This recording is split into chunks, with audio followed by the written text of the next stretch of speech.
अस्सलाम वालेकुम, good morning. सबसे पहले पाकिस्तान, मैं हूं डॉक्टर नबीहा अली खान। कैसे हैं आप सब लोग?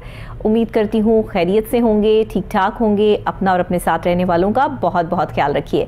आज का प्रोग्राम जनाब, आपको पता है कि डेली सुबह 9 बजे मेरी आपकी मुलाकात होती है और इसमें एक नए आगाज़ के साथ, एक नए टॉपिक के साथ मुलाकात होती है।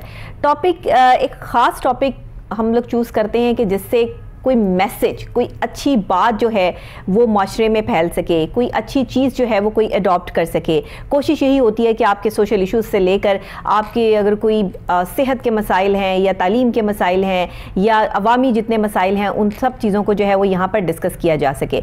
आज जो हम डिस्कशन करेंगे वो एजुकेशन के हवाले से है कि हम अपने माशरे में लोगों को एजुकेट करने में कितने कामयाब हुए। डिग्रियां तो हमने ले ली, डिग्रियां तो हमारे पास हैं, लेकिन क्या उन डिग्री से रिलेट करते हुए शऊर और माशरे में जो शऊर हमें बेदार करना था, क्या हम उसमें कामयाब हुए? क्या सही इन्फॉर्मेशन पहुंचाने में हम कामयाब हुए? और आज जो ये इतनी बेरारवी है, जो इतनी ऑन एंड ऑन लोग जो है जिसका जो दिल चाहता है वो बात करता है, सोशल मीडिया ऑन है, जिसकी जो बात होती है वो फौरी तौर पर जो सोशल मीडिया पे ऑन हो जाती है, क्या ये सब चीज़ें ठीक हैं? क्या हम इस तरह से जब लोगों पर पर्सनल अटैक्स करते हैं तो क्या हम ठीक कर रहे हैं? और अगर हम ठीक नहीं कर रहे तो कौन से ऐसे अनासर हैं जो हमें ये समझाने में नाकाम रहे? कौन से ऐसे लोग हैं जो हमें ये पढ़ाने में नाकाम रहे कि हमने क्या करना था, कैसे चलना था, कौन सी पॉजिटिविटी को साथ रखना था और किस नेगेटिविटी से दूर रहना था? बहरहाल इस पर बात करेंगे और आगे चलेंगे। हमारे साथ जो स्टूडियोज़ में पर्सनैलिटी मौजूद हैं वो माशाल्लाह अपने अंदर एक इल्म का ख़जाना है। बच्चों को पढ़ाते भी हैं, एजुकेट भी करते हैं, प्रोफेसर भी रहे हैं, आप PhD स्कॉलर भी हैं और साथ ही साथ उर्दू लिटरेचर में ज़ाहिर है कि वो माहिर है और प्रॉपर तरीके से अपने स्टूडेंट्स के साथ जो है वो एसोसिएट भी हैं। गहरी नज़र रखते हैं तज्ज़िये पे भी और गहरी नज़र है उनकी स्पोर्ट्स पे भी। बहुत सारी चीज़ों को जो है वो साथ लेके चलते हैं। हमारे साथ स्टूडियोज़ में मौजूद हैं डॉक्टर नदीम शराजी, एनालिस्ट भी हैं, एजुकेशनिस्ट भी हैं और ख़ुद बाहैसियत राइटर भी काम कर रहे हैं। अस्सलाम वालेकुम। जी अस्सलाम वालेकुम। कैसे हैं सर आप? ये आपकी दुआ है। डॉक्टर साहब, बहुत शुक्रिया कि आप तशरीफ़ लाए और आपने प्रोग्राम में मुझे ज्वाइन किया। ये बताइएगा कि हम तालीम की बात करते हैं, हम तरबियत की बात करते हैं, लेकिन अनफॉर्चुनेटली तालीम में डिग्रियां तो हमने ले ली, पर वो जो एक तरबियत का फुकदान है वो तो हमारे माशरे में बड़ा ही क्लियर नज़र आता है। तो इस पर आप किसको कसूरवार ठहराते हैं? आप खुद एजुकेशनिस्ट हैं, पढ़ाते हैं बच्चों को, आपके साथ इंटरेक्ट होता है हमारी यंग नस्ल का और आपके साथ जो है वो बहुत सारे लोग एसोसिएट हैं, क्या देखते हैं? सबसे पहले तो मैं आपका शुक्रिया अदा करता हूँ कि आपने इस प्लेटफॉर्म पर मुझे मदद किया और मौका दिया बात करने का।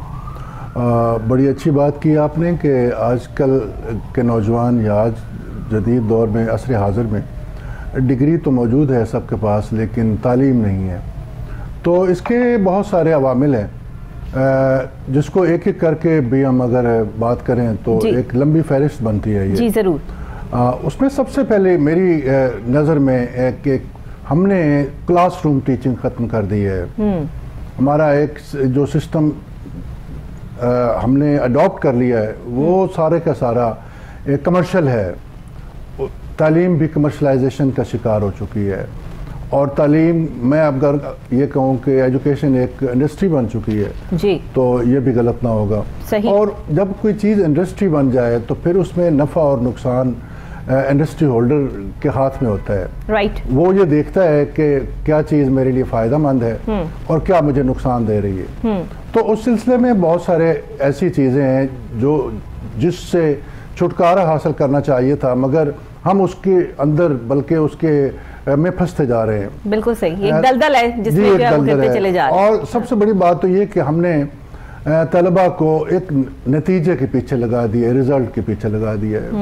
वो हर लेवल पर एक कंपटीशन है, एक मवाजना है, एक मुकाबले की फ़िज़ा है और बदकिस्मती के साथ सूरत हाल ऐसे है कि 150 में से 150 नंबर भी आ रहे हैं और रियाजी में या कुछ इस तरह के साइंसी MCQs में तो सुना था कि इस तरह के नंबर आ सकते हैं, लेकिन लिटरेचर में अगर 150 में से 150 नंबर बहुत मुश्किल सर, ये तो इम्पॉसिबल वाली बात है जी। कहीं ना कहीं फिर कोई गलती है। तो फिर जब ये सिचुएशन है, जब गलती का एतराफ़ भी तो शामिल है ना साथ। बिल्कुल, इतराफ़ जुर्म है, मैं तो कहूँगा इतराफ़।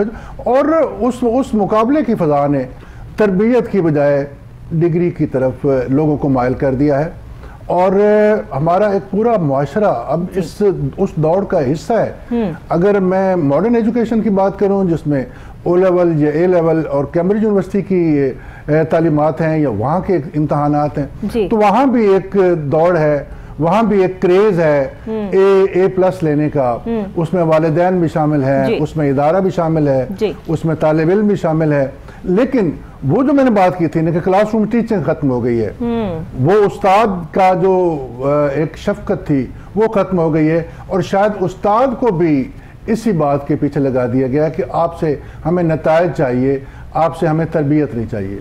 सर ये तरबियत का फुकदान जो है, आपने जैसे उस्ताद की बात की कि उस्ताद को भी यही काम पे लगा दिया और एक स्टूडेंट भी इस काम पे लग गया कि बस ठीक है आपने नतीजा बेस्ट देना है, हमारे कॉलेज का या हमारी यूनिवर्सिटी का जो नतीजा है वो A+ ग्रेड में आना चाहिए। कुछ भी करें, बच्चों को इस लेवल तक लेकर आएँ। उस लेवल तक लाने में बच्चों को किन सर्कमस्टांसेस से गुजरना पड़ता है, किन साइकोलॉजिकल जो है वो थॉट से गुजरना पड़ता है, किन जो है वो साइकोलॉजिकल पॉइंट ऑफ व्यू से गुजरना पड़ता है, ये चीज़ ना टीचर समझ पा रहा है और ना ही वो प्रिंसिपल समझ पा रहा है जो वो ये सारी चीज़ें लेकर चल रहा है। अब यहाँ पर किस तरह समझाया जाए या इनको साइकोलॉजिकल पॉइंट ऑफ व्यू से कैसे डील किया जाए, इसमें आप क्या मुआवनत कर सकते हैं?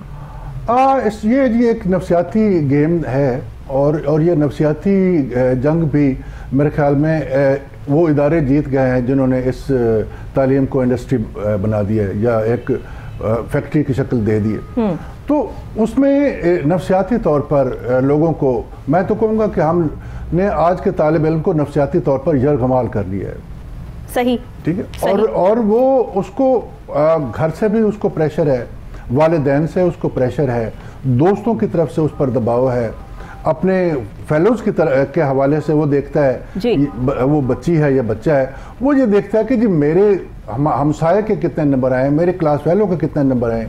और ये चीज़ ये मामूली नहीं, इसमें कई खुदकुशियां हो चुकी हैं और लोग अपनी जिंदगी तक को दांव पर लगा देते हैं। बहुत बड़ा साइकोलॉजिकल मैटर है, लेकिन अनफॉर्चुनेटली हम में से कोई भी इस पे काम करने के लिए तैयार नहीं है। इवन कि हम में से कोई भी इसको इन्फॉर्मेट करने के लिए तैयार नहीं है। मैं यही अर्ज करना चाहता हूँ ना जी, अब वो उस दौड़ में बच्चे पर जब एक किस्म का प्रेशर है, एक दबाव है, एक उसके जहन में एक तासुर बैठ गया है कि जी मैंने बस नंबर लेने हैं और ये करके दिखाना है। ट्रू। और उसके लिए उसको वो हर हरबा फिर इस्तेमाल करता है और वो ज़रूरत से ज़्यादा। मेरे पास एक वालिदा आई, मैं आपसे एक शेयर करता हूँ जी, जरूर। वो मुझे कहने लगी कि जी ये मेरी बेटी ज़रूरत से ज़्यादा पढ़ती है, आप कोई ऐसा कुछ ऐसा करें कि ये थोड़ा पढ़ना कम कर दे। मैंने कहा कि लोगों को तो इस बात का शौक होता है कि उनके बच्चे ज़्यादा से ज़्यादा पढ़ें। उन्होंने कहा कि नहीं, हर चीज़ की एक हद है, एक लिमिट है। ये जब किताब रखती है तो फिर ये छत की तरफ देखकर उसको सोचती है, फिर इसकी आंखें बंद नहीं होती, फिर ये उसको बार बार उन्हीं चीज़ों में से गुजरती रहती है और आखिरकार नतीजा ये होता है कि जब ये सुबह उठती है तो फिर एक किसी नफ्सियाती उलझन का शिकार होती है। तो मैंने बहरहाल उसकी जहाँ तक मुमकिन था उस इदारे की मदद से मैंने उसकी कुछ काउंसलिंग की और वो अपने कुछ बेहतरी की तरफ आई। तो बात करने का मतलब यही है कि हम वो जो रिजल्ट की दौड़ है, वो जो एज की दौड़ है, वो जो फर्स्ट आने की दौड़ है, वो जो टॉप करने की दौड़ है, उसने हमें, हमारे बच्चों को एक, मैं अगर ये लफ्ज कहूँ कि पागल बना दिया है तो भी ये गलत ना होगा।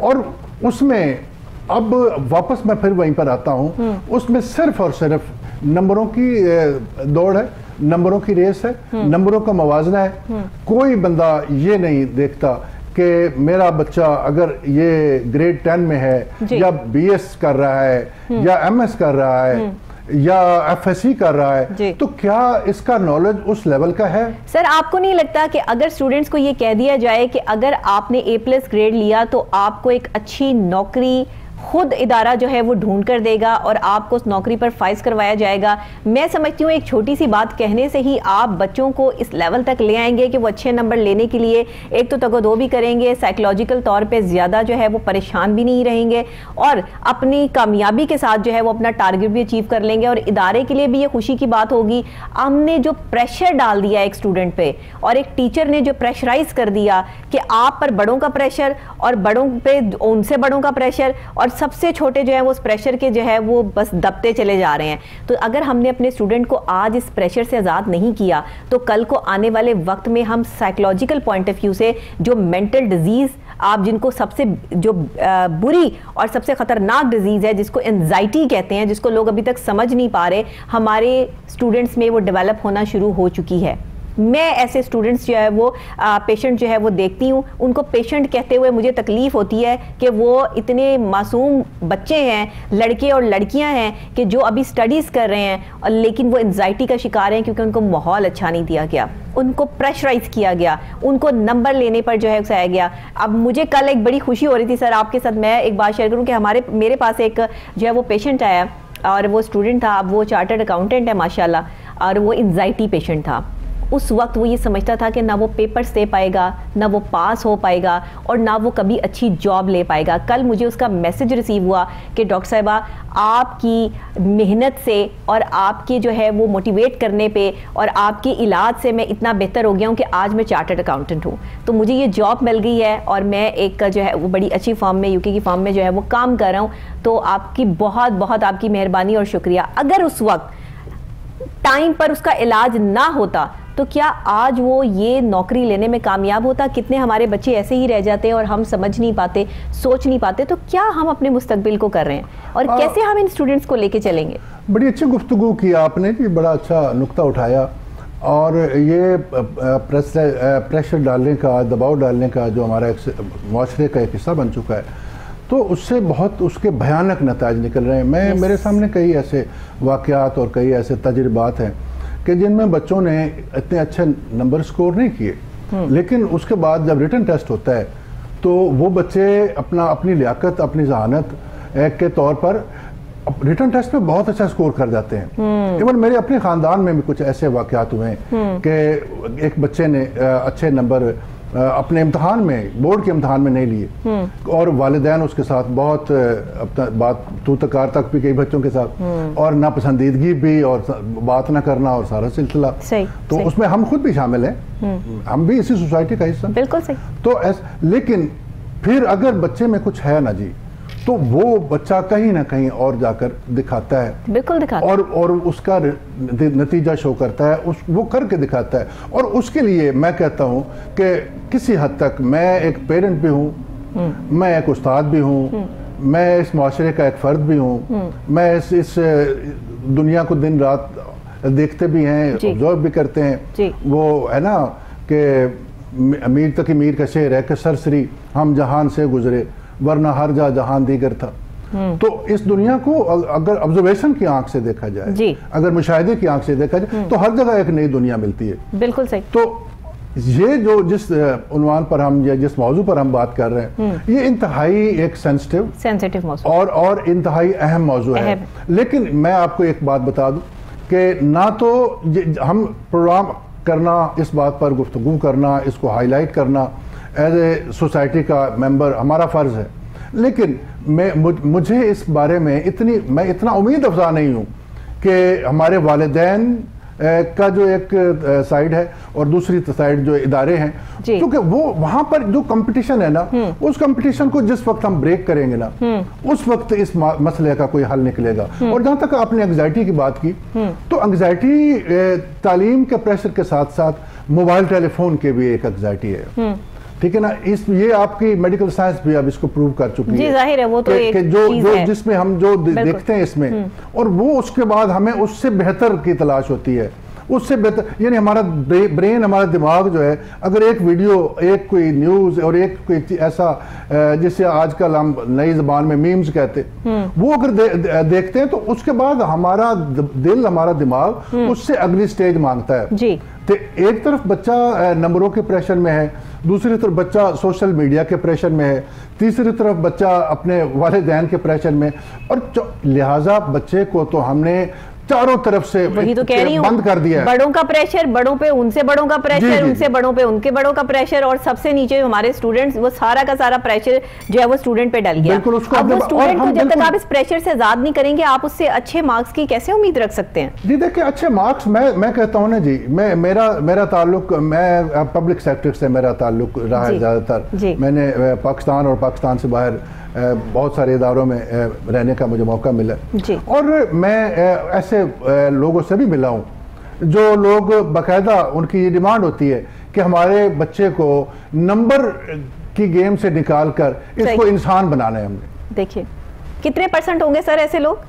हैं तो बिल्कुल आटे में नमक के बराबर। 5% होंगे? हाँ 5% से के लगभग होंगे। लेकिन यही सोच डेवलप करने में हमें कई साल लग गए हैं। कई साल लग गए लेकिन नहीं कर पाए। और मैं कहता हूं कि इस बारे में, इस सिलसिले में हुकूमत को, इदारों को आगे आना चाहिए और इस चीज को उतनी ही अहमियत मिलनी चाहिए जितनी अहमियत के ये लायक है, क्योंकि हम इसको अगर आज इग्नोर कर देंगे हम आने वाली नस्लों का मुस्तकबिल इग्नोर कर रहे हैं। हम आने वाली नस्लों को मफलूज दिमाग दे रहे हैं, एक मफलूज नस्ल हम पैदा कर रहे हैं। आप वही बात आ गई कि सर आप डिग्रियां दे रहे हैं, आप कागज की डिग्रियां दे रहे हैं, आप इंसान प्रोड्यूस नहीं कर रहे, आप इंसानों में जहनी मरीज प्रोड्यूस कर रहे हैं। और ये जहनी मरीज आगे जाके किन किन लोगों को नुकसान पहुंचाएंगे, जिनकी अपनी ज़ात को नुकसान पहुंचा होता है, ये सिर्फ वो जानता है जो उनके साथ जो है वो काम कर रहा होता है, या उनको जो है वो उनके वो सर्वाइवर जो उनके घर में बैठे लोग होते हैं या उनके दोस्त होते हैं। पूरे माशरे में एक तजाद की कैफियत है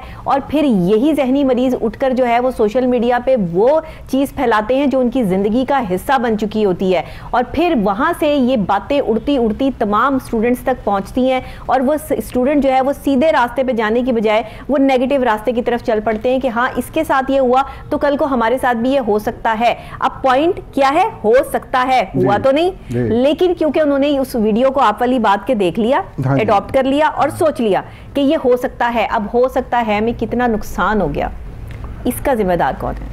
जी देखें, जहाँ तक हो सकता है का ताल्लुक है ना जी, तो उसमें तो हम सारे इन्वॉल्व हैं, उसमें कोई बड़े छोटे की उसमें कैद नहीं है। उसमें तो हमारा पूरा मुआशरा एक लहर है जो उसकी तरफ, जिसको हम फॉलो कर रहे हैं। बिल्कुल सही। तो वो एक है ना कि जिस तरफ की हवा हो उस तरफ लोग चलते हैं। तो ये ट्रेंड सेटर है आज का मीडिया, लेकिन अफसोस के साथ कहना पड़ता है कि हमारा सोशल मीडिया हो या प्रिंट मीडिया हो या इलेक्ट्रॉनिक मीडिया हो, इसकी समत दुरुस्त नहीं है। अभी हमने अवाम को, अभी हमने लोगों को, अपने सुनने वालों को, अपने पढ़ने वालों को, लिखने वालों को भी इवन हमने वो समत नहीं दी। जिस दिन हम वो समत देने में कामयाब हो जाएंगे तो हमारा मुआशरा। सर मैं समझती हूँ कि मीडिया और प्रिंट मीडिया दोनों ही एक ऐसे प्लेटफॉर्म है जहाँ से हर वक्त लोगों की अवेयरनेस के लिए, लोगों की इंफॉर्मेशन के लिए, लोगों की मदद के लिए प्रोग्राम्स किए जाते हैं। मेरा प्रोग्राम भी the one and only programme कि जिसमें हम इंफॉर्मेशन शेयर करते हैं, जिसमें हम एक इंसान को बिल्ड करने की कोशिश करते हैं, क्योंकि मैं बहैसियत माहिर नफ्सियात मेरी ये कोशिश होती है कि मैं एज एन एंकर पर्सन तो यहाँ शो करूँ ही करूँ, लेकिन क्योंकि एक माशरे से जो है वो एक जहनी तजाद को ख़त्म करना है तो उसमें पॉजिटिविटी को जो है वो फैलाया जाए। नेगेटिव गुफ्तगू से हम इसीलिए परहेज़ करते हैं। यहाँ पे किसी पे लान तान करना या किसी पे उंगली उठाना तो बहुत आसान काम है। आप दो चीज़ें जो है वो दो चुटकुले छोड़ दें, आपका प्रोग्राम जो है सुपर डुपर हिट हो जाएगा। आज तो नेगेटिविटी आप जितनी फैलाएंगे उतने ज़्यादा आप हिट हैं, और जितनी पॉजिटिव बातें करेंगे उतने ही लोग आपको जो है वो आप पर उंगलियाँ उठाएंगे और कहेंगे कि ये क्या शो किया या ये क्या बात की। ऐसी बातें लोग कम सुनने लगे हैं। लेकिन क्या हम अपना काम करना छोड़ दें? क्या हम अगर आटे में नमक के बराबर हैं तो हम पॉजिटिविटी को फैलाना छोड़ दें? ये सोच हम अपने टीचर्स में और उन लोगों में डेवलप क्यों नहीं कर पा रहे जो सिर्फ नंबरों के पीछे भाग रहे हैं और एक स्टूडेंट को परेशान कर रहे हैं, उसको प्रेशर में लेके आ रहे हैं? आपको नहीं लगता ये प्रेशर हटा दिया जाए तो स्टूडेंट ज़्यादा अच्छा पढ़ सकते हैं और काम कर सकते हैं? देखिए डॉक्टर साहब, आपने बिल्कुल बात ठीक की, बड़ी आपने तफसील से इस बात पर रोशनी डाली, लेकिन मैं उसी बात को आगे लेके चलूँगा कि जब तक माशरती ट्रेंड हम तब्दील नहीं करते ना, तब तक माशरा। डॉक्टर साहब कैसे होगा ट्रेंड चेंज? देखें ना जी, जब कोई तहरीक बनती है ना जी, तो तहरीक में पहले चंद लोग ही होते हैं, जिस तरह आपने कहा हम आटे में नमक के बराबर हैं।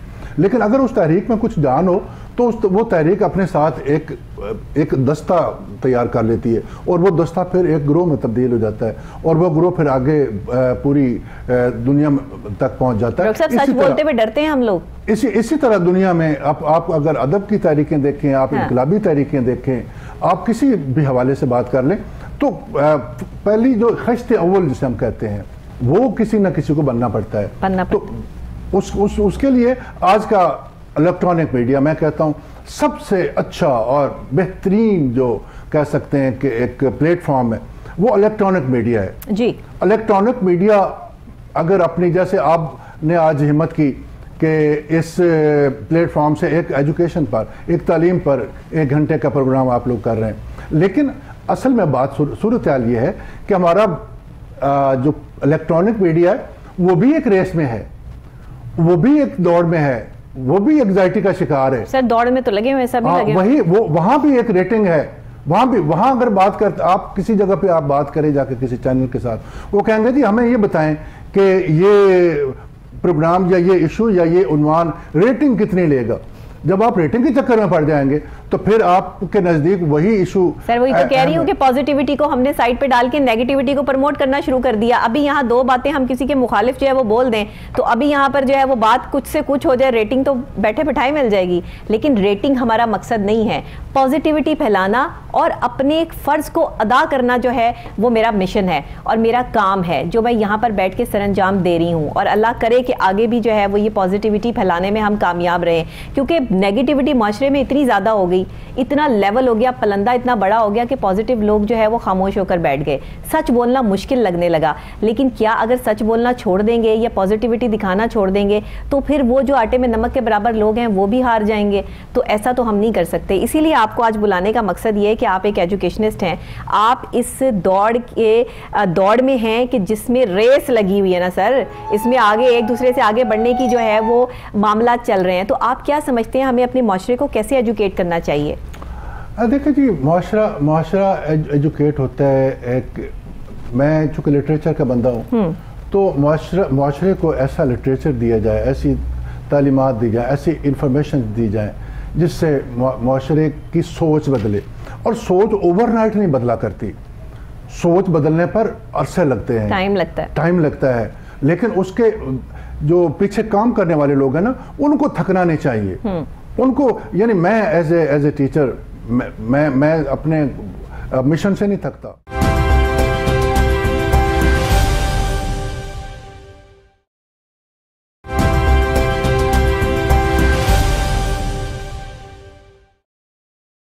तो सर माशरे में ये जो मामला चल रहे हैं इसमें लोगों को एजुकेट करने में किस तरह हम अहम और मावन किरदार अदा कर सकते हैं?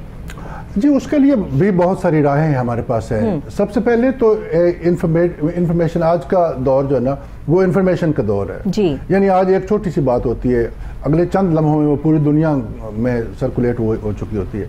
तो अगर हम उन अपने एलिमेंट्स को, अगर हम उन इतलाई ज़राए को अगर हम पॉजिटिव कर लेंगे, उसको अगर हमारी सोच मुस्बत हो जाएगी तो यकीनन माशरा पॉजिटिविटी की तरफ बढ़ना शुरू हो जाएगा। लेकिन अगर एक तरफ हम फैला तो नेगेटिविटी रहे और हम मांगे पॉजिटिविटी, वो नामुमकिन है। और उसके लिए ये भी ज़रूरी है, इसमें जी एक पूरी एक जंग है ये जी। उसमें हुकूमत भी शामिल हो, उसमें रियासत भी शामिल हो, उसमें इदारे भी शामिल हो, उसमें अवाम का एक सैलाब शामिल हो, उसमें एक विश हो, एक ख्वाहिश हो जी। और जब तक एक ख्वाहिश नहीं होती, जब तक एक मिशन नहीं होता, और उस मिशन के लिए एक कौम का होना जरूरी है, और उस कौम के लिए हमारा कुछ मफाद और नुकसानात उसका एक होना जरूरी है। और जब तक वो चीज़ नहीं होती, आप दुनिया के जितने भी इनकलाब हैं वो देख लें तो वो 3 चीज़ों पर इनकलाब आए हैं। पहली बात तो ये कि किसी जगह पर भूख होती है तो वहाँ इनकलाब आता है, क्योंकि पेट का ईंधन जो है ना वो इंसान को सबसे पहले उसकी ज़रूरत होती है। उसके बाद एक मकसद का होना, एक मिशन का होना, एक ऑब्जेक्ट का होना ज़रूरी होता है। तो अगर जब तक ये चीज़ें इकट्ठी नहीं होती, दुनिया में आप इनकलाब रूस को देख लें, आप इनकलाब फ्रांस को देख लें, किसी जगह पे भी आप इनकलाब ईरान को देख लें, तो जब तक वो मकासद एक जैसे नहीं होंगे ना, और मकसद उस वक्त तक एक नहीं हो सकता जब तक हम अपने मीडिया को कंट्रोल ना करें। और मीडिया में भी इस वक्त सबसे जो स्ट्रॉन्गेस्ट मीडिया है वो सोशल मीडिया है। और सोशल मीडिया पर जब तक एक जंगी बुनियादों पर हम कुछ चीज़ें उसमें शामिल नहीं करेंगे, उस वक्त तक हमें वो क्या हो सकती हैं? उसमें ये हो सकता है ना जी कि सबसे पहले रियासत को फ्रंट से लीड करना चाहिए। इस तरह के कानून बन जाए कि सोशल मीडिया को इस हवाले से इस्तेमाल किया जाएगा। ठीक, क्योंकि जब भी आप कोई किसी चीज़ का कानून बनाते हैं, किसी चीज़ के असूल बनाते हैं, तो जब तक एक बार के अंदर बॉल नहीं जाता, गोल नहीं शुमार होता उस वक्त तक, ठीक है ना। तो कुछ असूल जब बनते हैं और फिर उन असूलों पर कारबंद होना, उनके लिए सख्त कवानीन बनाना, तो ये हमारे यहाँ इस चीज़ का फुकदान है। आजकल हर दूसरा बंदा अपना वीडियो चैनल बना के बैठा है, अपना यूट्यूब चैनल बना के बैठा हुआ है, हर बंदे की अपनी 1.5 इंच की मस्जिद है, हर बंदा अपने नजरियात आगे फैला रहा है, हर बंदा चाह रहा है कि जो मैं हूं वो ठीक है, जो दूसरे लोग हैं वो गलत है। बिल्कुल सही, बिल्कुल सही। तो इसमें मैं समझता हूं कि उसमें हमारा मजहबी तबका, हमारी रियासत, हमारी हुकूमत, हमारे लॉ इन्फोर्समेंट इदारे और उसके साथ साथ पूरा मुआशरा मिलकर जब तक कोशिश नहीं, और मुआशरे को साथ हम उस वक्त मिलाएंगे जब रियासत फ्रंट से लीड करेगी, सही, जब कवानीन सख्त होंगे, जब असूलों की जंग होगी, जब असूल पर सौदेबाजी नहीं होगी, और अगर उस पर होती रहेगी तो फिर आप और मैं इधर बैठकर 1 घंटे का नहीं कई घंटों के प्रोग्राम कर लें तो वो बिल्कुल कितने साल हो गए पाकिस्तान को बने हुए, हम अभी तक इस दौर से नहीं निकल पाए, क्या वजूहात हैं? आप एक एजुकेशनिस्ट हैं, आप तालीम पढ़ते हैं, पढ़ाते हैं, आप क्या इस पे जो है वो एनालाइज करते हैं कि ये क्या है? देखिए जी, मैं ज़ाती तौर पर इसमें ये कहता हूँ कि हम लोग, हमारी कौम में ना जी मुफाद परस्ती की जो जंग है ना, सही, वो सबसे बड़ा हमारा मर्ज है, ठीक है ना। आप किसी भी हुकूमत को, किसी इदारे को, किसी जगह पर भी देख लें, ये मुफाद परस्ती ही बायस बनता है करप्शन का, मुफाद परस्ती ही बायस बनती है अकुरबा परवरी की, और मुफाद परस्ती ही बायस बनती है इस मुआशरे को नुकसान पहुंचाने की। एजुकेशन में हमने जितना काम किया, अब तो डेवलपमेंट्स काफ़ी हुई, इस हुकूमत ने आके एजुकेशन में यकसा तालीमी निसाब को जो है वो प्रमोट किया, इस हुकूमत ने जो है वो इस एक इनिशिएटिव जो इतना बड़ा लिया, आप इसको एज ए एजुकेशनिस्ट कैसे देखते हैं कि ये यकसा तालीमी निसाब, देखें सबके लिए एक ही बात हो, एक ही सफ़ में खड़े हो गए महमूद और एयाज, ना कोई बंदा रहा ना कोई बंदा नवाज, तो आप इससे अग्री करते हैं? जी बिल्कुल, मैं इससे 100% मुत्तफिक हूँ, और ये हुकूमत का एक बहुत अच्छा इक़दाम है कि उसने कम से कम एक निसाब बनाया है, क्योंकि हमारे पास पहले 3 स्ट्रीम्स चल रही थी एजुकेशन में, एक मदरसे की थी, एक मॉडर्न एजुकेशन की थी, एक गवर्नमेंट इदारों की थी, तो वो तीनों के नज़रियात, तीनों के ख्यालात और तीनों का के एक कह सकते हो कि नताइज भी वो मुख्तलिफ थे और उसका एक नजरिया भी मुख्तलिफ था।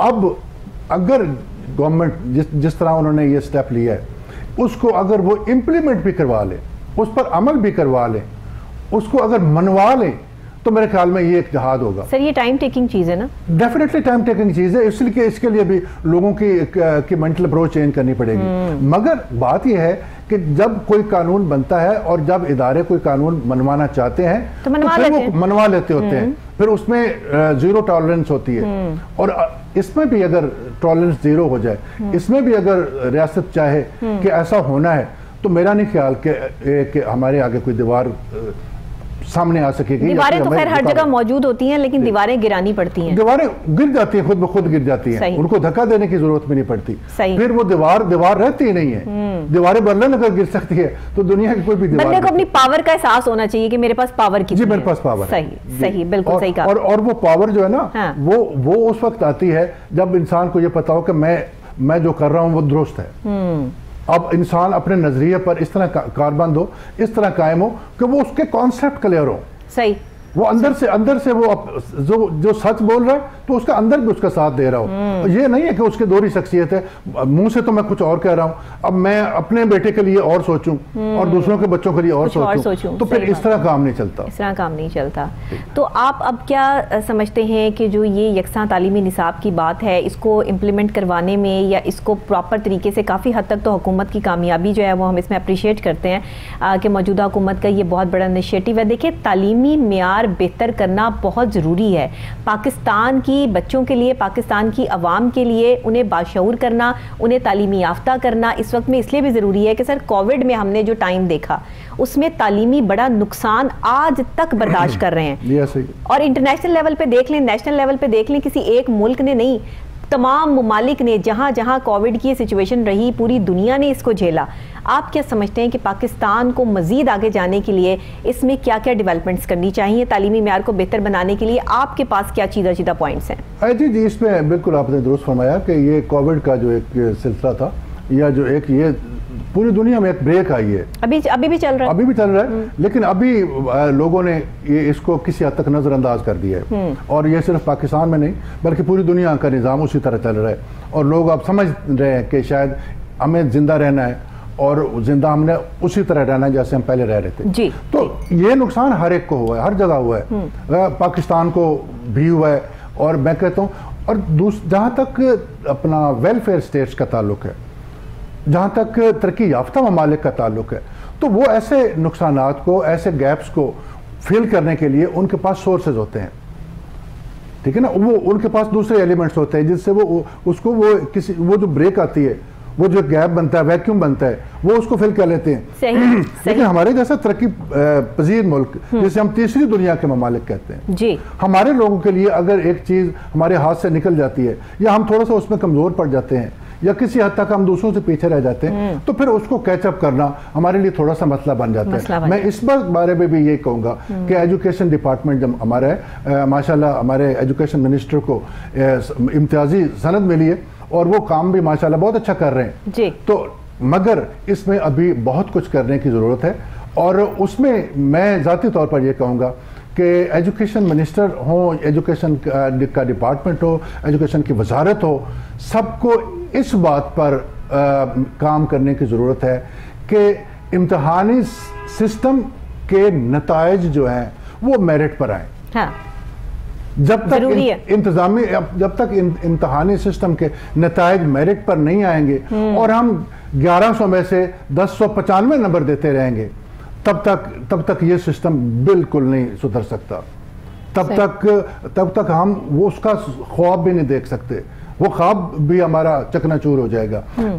जब तक आप मेरिट को और उस मेरिट को भी फिर मैं वही कहूँगा कि इम्प्लीमेंट करवाने के लिए सख्त कवानीन और फिर उन सख्त कवानीन के लिए कड़वे फैसले और उन कड़वे फैसलों को की एक्सेप्टेंस, बिल्कुल ठीक एक्सेप्टेंस हो जाती है अगर फैसला तब्दील करने की गुंजाइश ना हो तो। सही। अगर मुझे ये यकीन हो ना कि मेरा अगर कोई गाड़ी का चालान हुआ है तो मैं किसी से इसकी बात करवा दूंगा तब भी रिजल्ट यही निकलना है, तो मैं कभी उसकी बात टेलीफोन पर नहीं करवाऊंगा। सही है, सही। और अगर मुझे ये पता हो ना कि मैं इसकी किसी ऐसे शख्स से बात करवाऊंगा तो ये अपना चालान वापस ले लेगा, तो फिर डेफिनेटली मैं करवाऊंगा। सही है, बिल्कुल ठीक है। तो वंस अगेन मैं यही कहूंगा एजुकेशन में भी मैं ये इस बात की, जैसे आपने कहा, मैं तायद करता हूँ कि बहुत अच्छा लेके चल रही है ये गवर्नमेंट। ये यक निसाबी सिलसिला जो है ये एक बहुत बड़ा स्टेप है जी, बहुत बड़ा। मैं कहता हूँ ये इनकलाबी तब्दीली, सही बात है, ठीक है। मगर आज भी मेरा, चूंकि मैं तमाम इदारों के साथ मैं मुंसलिक हूँ, मेरा मॉडर्न एजुकेशन के साथ भी ताल्लुक है, मैं समझता हूँ, लेकिन आज भी उसमें अभी तक सुकम है, उसमें अभी तक एक्सेप्टेंस नहीं है। सही। उसमें अभी तक कुछ मीम दुरुस्त करने की जरूरत है। तो उसके लिए गवर्नमेंट को चाहिए कि वो अंदर इंटरवीन कर, वो उसमें मुकम्मल तौर पर दिलचस्पी ले और जहां जहां भी कोई लूप होल्स हैं उनको खत्म करके किसी ताकतवर के सामने झुकने की बजाय उस ताकतवर को अपने साथ मिलाकर चलाएं। सही। और उसको बताएं कि जब तक ऐसा नहीं होगा एजुकेट करें। और एजुकेशन का मतलब ही किसी की इंफॉर्मेशन होती है। बिल्कुल। तो अगर आप किसी को मुस्बत तरीके से इन्फॉर्म कर देंगे तो डेफिनेटली फिर उसके पास दूसरी ऑप्शन नहीं होगी। आप समझते हैं कि कानून को सख्त नहीं किया जाए बल्कि कानून को इम्प्लीमेंट कराया जाए। सही, ये जरूर, क्योंकि कानून तो बने हुए हैं ना हमारे पास, कवानीन तो हमारे पास सारे मौजूद हैं, सिर्फ इम्प्लीमेंटेशन की जो है वो देर है। अच्छा, इम्प्लीमेंट जहां पर हो रहा है वहां पर आपको नताइज भी अच्छे मिल रहे हैं? जी बिल्कुल मिल रहे हैं। और एजुकेशन में देखिए कि अब इम्प्लीमेंटेशंस जो हैं वो हुई, हायर एजुकेशन में जो है वो हो रही हैं। हायर एजुकेशन के हवाले से अगर हम बात कर लें तो हमारे हायर एजुकेशन मिनिस्टर जो हैं राजा यासिर हमायूं साहब, वो दिन रात जो है वो अपनी एक नई लाइन पे चल पड़े हैं। बड़े अच्छे लोगों को जो है वो लगाया जा रहा है और जो लोग काम नहीं कर रहे हैं उनको हटाया भी जा रहा है। तो आप इससे कितने मुत्तफिक हैं? देखिए जी, ये तो बिल्कुल ऑब्वियस सी बात है कि अगर नाअहल लोग किसी भी इदारे में किसी भी पोस्ट पे अगर हों तो जाहिर है वो इदारे की तबाही का बायस बनते हैं। बिल्कुल ठीक, बिल्कुल ठीक। और उसमें सिस्टम जैसा भी हो, जब लोग अगर कैपेबल नहीं है तो आप कोई भी सिस्टम नहीं चला सकते। तो सबसे पहले आपको फिर ग्रास रूट से लेकर चीजें आनी पड़ेंगी। सही। कैपेबिलिटी का आपको अंदाजा लगाना पड़ेगा। आपको ये देखना होगा कि मेरे इदारे में कहाँ क्या मुझे करना चाहिए, यानी मैं एक मिनिस्ट्री चला रहा हूँ तो मुझे अपनी मिनिस्ट्री की कमजोरियों का पता होना चाहिए। मुझे ये पता होना चाहिए कि मेरी मिनिस्ट्री में अब तक क्या होता रहा जिसकी वजह से मैं ऊपर नहीं जा सका। ठीक ठीक। तो जब इस चीज पर फोकस हो जाएगा, जब इन चीजों को देखा जाएगा, जब इन चीजों पर कंट्रोल करने में रियासत कामयाब हो जाएगी, गवर्नमेंट कामयाब हो जाएगी, तो यकीनन फिर नतायज हमारे सामने होंगे। सर, आप क्या चाहते हैं कि एजुकेशन सिस्टम को बेहतर बनाने के लिए क्या तजावीज़ आपके पास हैं?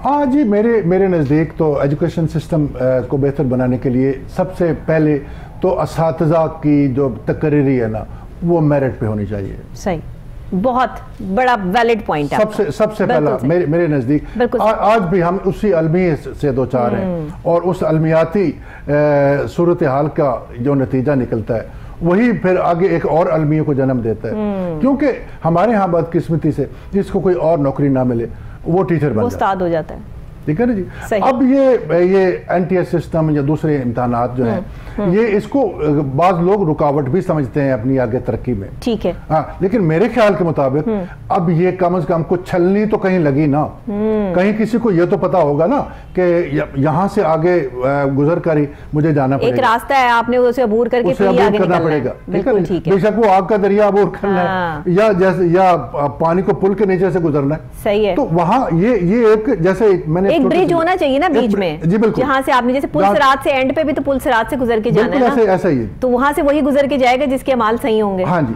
तो इसी तरह जो एजुकेशन सिस्टम है उसमें अगर ये एनटीएस रखा है तो ये एक पुल सिरात ही है सर। ये बिल्कुल है, ये असातिज़ा के लिए तो पुल सिरात है ना कि उसमें से गुजर के जाएंगे, पास होंगे तो आगे जाके जो वो काम जो है वो सर हो सकेगा। यकीन माने कि उसके लिए बेशक चले लोग गाइडें ही पढ़ते सही, कम से कम मालूमात तो मिल जाती है ना जी, कि किसी जगह से रट्टा ही लगा लेते हैं पास होने के लिए। कम से कम वो जब रट्टा भी लगाया जाता है ना, एक हमारे मुल्क में कुछ ऐसे इदारे भी हैं, अब आज भी हैं, कि जहां रट्टा सिस्टम चलता है और वो ही रट्टे सिस्टम वाले बच्चे आगे जाके बड़े बड़े इदारों में वो जाके उनके एडमिशन मिलते लगे हुए जी जी जी।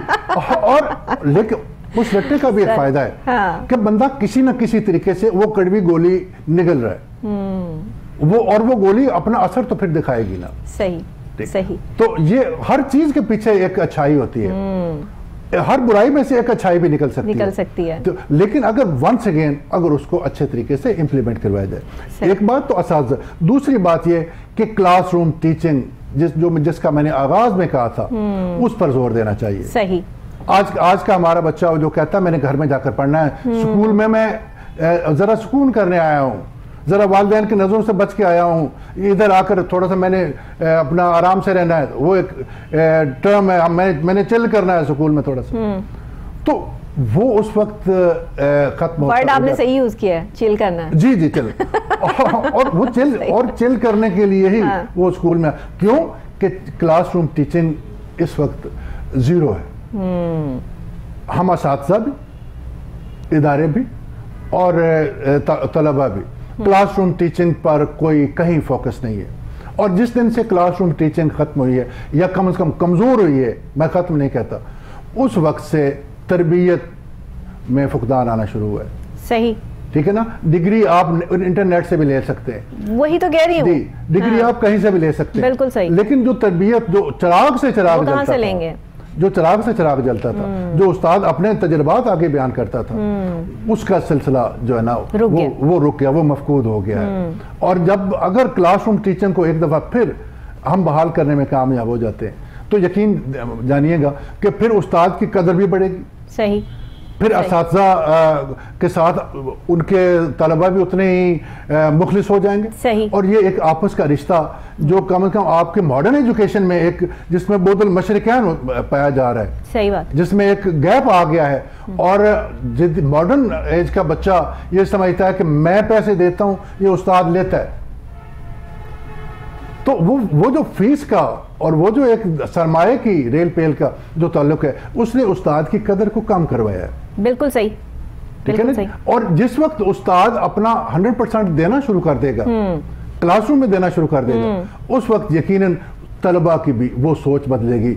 मैं भी एक अदना सा उस्ताद हूँ, मेरा भी जिंदगी भर वो इसी सहरा की दश्त नवर्दी में गुजरी है, तो अल्लाह का बहुत एहसान है। सबसे बड़ा ताल्लुक और सबसे बड़ा मुकाम यही है कि एक उस्ताद हैं आप, ये मुकाम है। इससे बड़ा मुकाम है, इससे बड़ा मुकाम कोई नहीं है कि ऐ रसूल मैंने आपको मोल्लम बनाकर भेजा दुनिया। सुभान अल्लाह, बेशक सल्लल्लाहु अलैहि वसल्लम। तो आप सल्लल्लाहु अलैहि वसल्लम इस दुनिया में एक मोल्लम की हैसियत रखते हैं। आज भी हम कहते हैं कि ये तालीम का शोबा जो ये पैगम्बराना पेशा है। जी बिल्कुल। लेकिन अगर हम उसके साथ उतना इंसाफ भी करें तो, लेकिन और अगर हम खुद कमर्शियल है, एज ए मैं उस्ताद कमर्शियल हूँ, मैं क्लासरूम में नहीं पढ़ाता कि मैं शाम को ट्यूशन पढ़ाऊंगा, ठीक है, तो फिर डेफिनेटली वो एक जैसे चिराग से चिराग जलता है, इसी तरह उस एक आग से दूसरी आग भी जलती है। सही सही। तो उसको नेगेटिविटी भी उतनी ही हो रही है। तो ये दोनों तरफ से है। वो कहते हैं ना कि शायद इसी का नाम मोहब्बत है शेफ्ता, कि दोनों तरफ है आग बराबर लगी हुई। सही। मतलब ये दो वैलिड पॉइंट हैं जो आपने यहाँ पे रेस किए कि अगर ये दोनों चीज़ें बहाल होनी चाहिए तो ही जाके हम जो है वो अपने स्टूडेंट को ये समझाने में कामयाब होंगे कि एक उस्ताद का ताल्लुक या मुकाम क्या है। जी सही है। बिल्कुल सही है सर। आज का जो उस्ताद है, जिस आपने कहा कि तकर्री और ये भर्तियाँ जो की जाती हैं उस्तादों की, इस पे मेरिट पे करनी चाहिए। मेरिट में आप सिर्फ वही बात आ जाती है कि मेरिट में ये देखा जाता है कि इसके पास एक्सपीरियंस कितना है, इसने कितना पढ़ाया, कितना काम किया। काश के ये देखा जाता होता कि ये इंसान कैसा है, काश के ये देखा जाता होता कि इसके अंदर जो है वो एक स्टूडेंट के साथ बात करने की तमीज़ या अदब या लिहाज कितना है। मैंने बड़े बड़े डिग्री होल्डर्स को देखा है सर, बात करने की तमीज़ नहीं रखते, दर्दे दिल नहीं रखते, एहसास नहीं रखते। तो ऐसा इंसान क्या प्रोड्यूस करेगा, फिर सामने वाला इंसान क्या प्रोड्यूस करेगा? हाँ देखें जी, बात फिर वही है कि मैकेनिज्म जब बनता है ना जी, जब चीज़ें उस मैकेनिज्म से होकर गुजरती हैं तो फिर यकीनन वो छलनी कुछ को इधर कर देती है और कुछ को इधर कर देती है, तो उसमें अच्छाई ही सामने आती है। और जहाँ तक आपने ये कहा ना, तो उसके लिए असातिज़ा का जो शोबा है ना, वो उसको किसी हद तक शर्म से हमारे सर झुकते भी हैं कि हर आए दिन के जो ना तलबा तशद्दुद हो रहा होता है जी, कि ये उसकी कमर दिखाई जा रही है, उसको डंडे मारे जा रहे हैं, तो वो भी एक माशरती फ्रस्ट्रेशन है, वो भी एक माशरती घबराहट है। यही तो बात है, ठीक है ना। उसके पीछे भी बहुत सारे अवामिल हैं और उसमें मैं आप बहुत सारी बातें फिर आगे बात निकल जाती है। आप जब दुनिया के तरक्की याफ्ता ममालिक में ना जी, असातिज़ा की जो है ना तनख्वाहें, असातिज़ा की मराहत, सही कह रहे हैं जी, वो बहुत ज्यादा है। सही कह रहे हैं। ठीक है। आज भी हमारा उस्ताद दो हिस्सों में बटा हुआ है। गवर्नमेंट सेक्टर का उस्ताद जो है ना, वो आज भी मोटरसाइकिल और साइकिल से ऊपर नहीं आ सकता। सही कह रहे हैं, सही, ठीक है ना जी। और एक बंदे को अगर ये इस बात का दुख सिखाया जा रहा है कि मेरे घर में शाम को क्या बनना है, मेरे काम करेगा जी, मेरे घर का बजट कैसे बनेगा, सही, तो फिर क्या आप समझती हैं कि वो वहां जाकर 100% देगा? उसको तो उसको आटे दाल का जो है ना झगड़ा ही उसको आगे नहीं बढ़ने देगा। सही बात। तो अगर हम उसके पक्ष को बढ़ा दें, अगर हम देखें, अब ये सुनने में तो बहुत कुछ आता है जी कि असातिज़ा की गाड़ियों पर टीचर लिखा जाएगा और तो वो उसको ये होगा, लेकिन अभी तक वो चीज़ें सामने नहीं आई।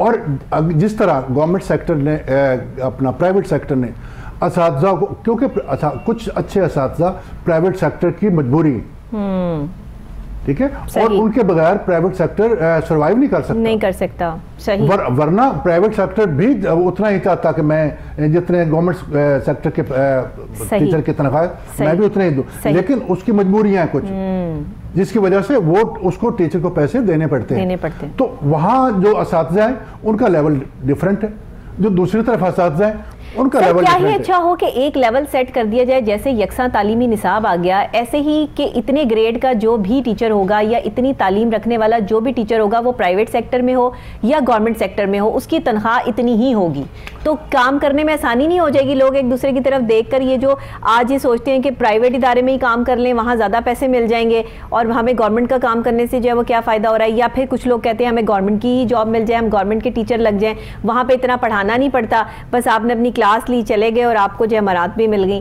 ये क्या होना चाहिए, आपके क्या ओपिनियन है? इसमें भी आगे दो स्ट्रीम्स हैं जी, ठीक है नहीं। प्राइवेट सेक्टर में एक बहुत बड़ा हिस्सा ऐसा है जो इस्तेसाली तबका है, जो आम आदमी का इस्तेसाल करता है, जो मास्टर्स किया हुआ बच्चों बच्चियों ने, उनको 5-5, 6-6 हज़ार रुपए देकर अपना काम चला रहे हैं। ऐसा ही है, ठीक है ना जी। एक बहुत, और प्राइवेट सेक्टर में दूसरा तबका वो है जो जिनके हाथ में तनाबे हैं पूरे सेक्टर की, जिनके वो चंद इदारे हैं जो इस सिस्टम को रन कर रहे हैं, जो इसको चला रहे हैं। तो फिर वो उनका सिस्टम अलग है। वो जहाँ अपनी मर्जी जरूर करते हैं, अपनी मर्जी का सरमाया भी कमाते हैं, लेकिन उस सरमाया का फिर हिस्सा वो असातिज़ा को भी देते हैं, अगरचे उससे काम भी लेते हैं, लेकिन उसका वो उससे फिर एक हाथ दे वाला सिलसिला।